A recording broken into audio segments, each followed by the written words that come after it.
एक छोटा सा गांव था जहां एक लड़का रहता था। उसका नाम भोला था। भोला एक गरीब परिवार से था।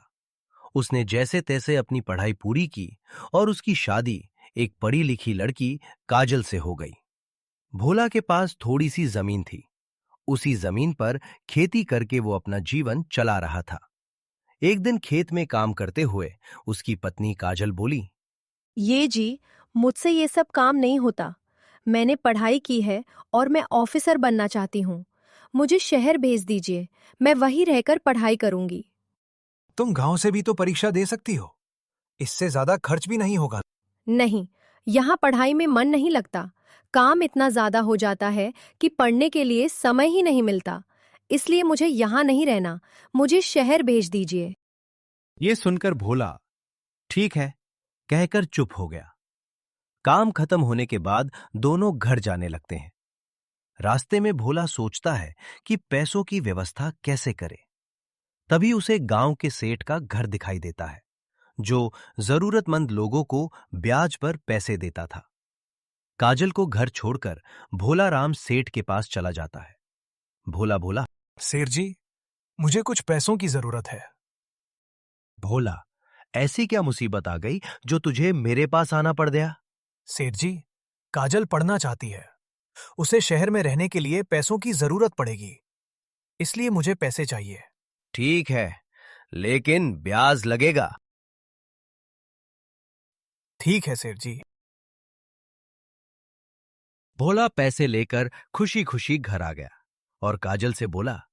पैसों की चिंता मत करो, मैंने सेठ जी से उधार ले लिया है। बाद में लौटा दूंगा। तुम बस शहर जाने की तैयारी करो। काजल बहुत खुश हो जाती है। वो खुशी खुशी खाना बनाती है। खाना खाने के बाद दोनों सो जाते हैं।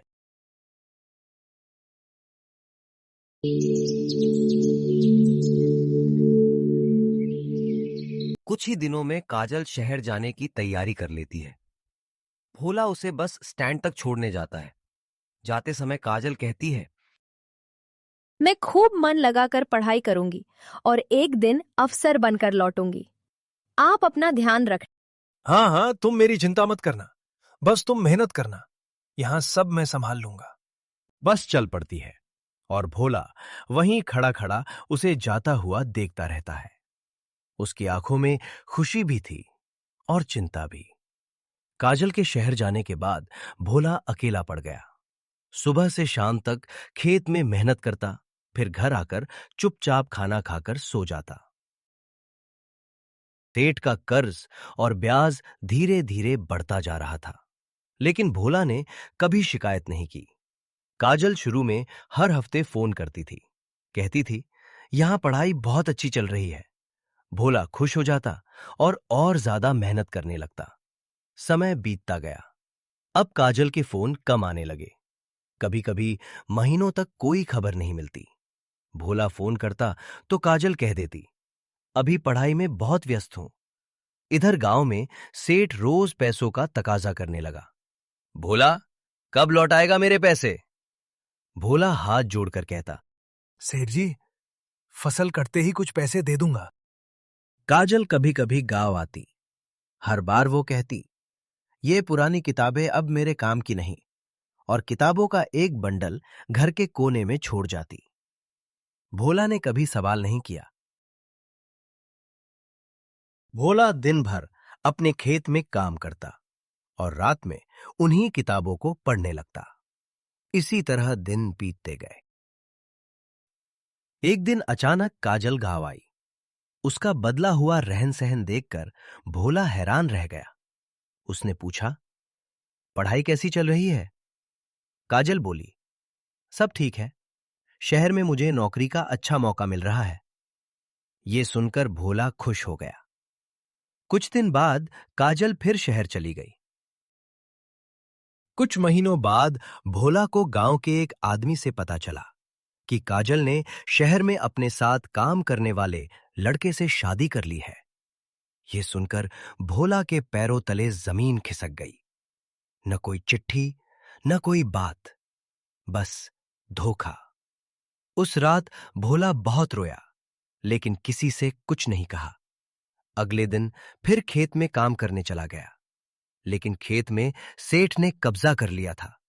सेठ ने कहा, तेरा कर्ज बहुत ज्यादा हो गया है, मैं और इंतजार नहीं कर सकता, इसलिए अब यह जमीन मेरी हुई। समय बीतता गया। भोला ने खुद को संभाला, मेहनत की। उन्हीं किताबों के सहारे उसने एक परीक्षा दी, चुपचाप, बिना किसी को बताए। कुछ महीनों बाद सरकारी दफ्तर में हलचल थी। नई नियुक्ति हुई थी। जब भोला अंदर आया, सबसे पहले वो काजल से मिला। काजल उसे वहां देखकर चौंक गई और उससे पूछने लगी, तुम यहाँ क्या कर रहे हो? और ये सूट बूट किसका पहन रखा है? तुम यहाँ से चले जाओ। हमारे ऑफिस में आज नई नियुक्ति हुई है। वो ऑफिसर कभी भी आ सकते हैं। मुझे तुमसे कोई बात नहीं करनी। मैंने दूसरी शादी कर ली है। अब मैं गांव कभी नहीं आऊंगी। काजल, वो ऑफिसर और कोई नहीं, मैं ही हूं। शायद तुमने उस ऑफिसर का नाम नहीं सुना। ये सुनकर काजल हैरान रह गई। उसकी आंखों में पछतावे और आश्चर्य के भाव साफ दिखाई देने लगे। वो धीरे से बोली, तुम ऑफिसर बन गए? भोला मुस्कुराया। ना कोई गुस्सा, ना कोई शिकायत, बस इतना कहा, तुम्हारी छोड़ी हुई किताबें अब भी मेरे पास हैं। तुमने कहा था वे तुम्हारे किसी काम की नहीं, पर मेरे बहुत काम आ गई। काजल के हाथ कांप गए। उसके पास कहने को कुछ नहीं था। भोला अपने जीवन में आगे बढ़ गया और उसने पीछे मुड़कर कभी नहीं देखा। उसकी जीत शोर में नहीं थी, उसकी जीत उसकी खामोशी में थी। आखिरी लाइन, कुछ जवाब शब्दों से नहीं, हालात से दिए जाते हैं।